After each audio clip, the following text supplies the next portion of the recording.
तर आज आहे मिथ बस्टर सिरीजचा एपिसोड नंबर 2.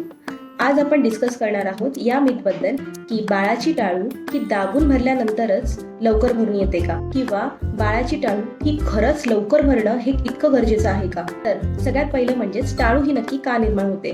तर जन्माच्या वेळी डोक्याच्या कवटीची हाडं ही पूर्णपणे जोडलेली नसतात.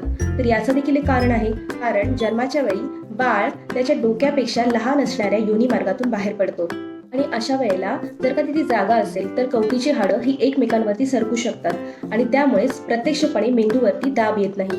दुसरं कारण म्हणजेच जन्मानंतर मेंदूची वाढ ही इतर अवयवांच्या तुलनेमध्ये फार वेगाने होत असते आणि त्यामुळेच मेंदूला वाढायला निसर्गतःच एक जागा अवेलेबल केली जाते, त्यालाच आपण म्हणतो फॉन्टानेल म्हणजेच टाळू. मेंदूची वाढ ही पूर्ण झाल्यानंतर ही टाळू व्यवस्थित भरून येते.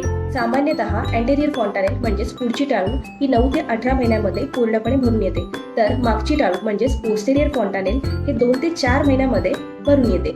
अशा वेळी बाळाच्या टाळूवर जर का मी तेल टाकलं तरच त्याची टाळू भरून येऊ शकते, हा एक गैरसमज आहे.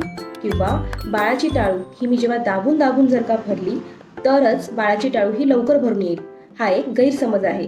बाळाची टाळू भरण्यासाठी कॅल्शियम, हॉर्मोन्स, व्हिटॅमिन D3 या सगळ्यांचा परिणाम होत असतो. कारण बाळाची टाळू ही लवकर भरणे किंवा उशिरा भरणे यापेक्षाही वेळेमध्ये भरणे ही फार गरजेचं आहे. अशा वेळेला तेल लावले किंवा नाही लावले तरी पण टाळू ही योग्य वेळेमध्येच भरून येणार आहे. बाळांच्या आरोग्याबद्दलचे आणखी काही गैरसमज तुमच्या मनामध्ये असतील तर नक्की मला कॉमेंट बॉक्समध्ये विचारा.